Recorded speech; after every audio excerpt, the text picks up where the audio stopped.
Kusamehe sio kusema kwamba yaliyotendeka hayakuwa mabaya. Ni kuamua kutoruhusu maumivu ya jana yaendelee kutawala maisha ya leo. Mara nyingi tunaposhikilia kinyongo, tunaumiza mioyo yetu wenyewe zaidi kuliko yule aliyetukosea. Kusamehe kunahitaji ujasiri. Kusamehe kunahitaji unyenyekevu.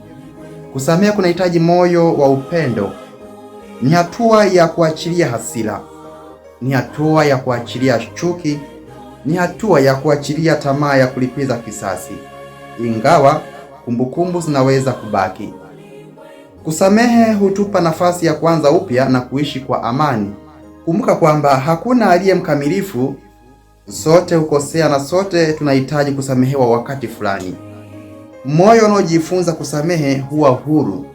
Moyo unaojifunza kusamehe huwa ni wenye amani.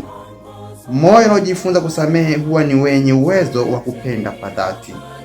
Kusamehe sio zawadi unayompa aliyekukosea, bali kusamehe ni zawadi unayojipa mwenyewe ili uishi kwa amani. Neno la Mungu katika kitabu cha Wakolosai sura ya 3 na ule mstari wa 31, neno la Mungu linasema, vumilianeni na kusameheana. Ikiwa mtu ana sababu ya kumlalamikia mwenzake, kama Bwana alivyowasamehe ninyi, vivyo hivyo nanyi. Kusamehe si jambo rahisi, lakini ni agizo la Mungu.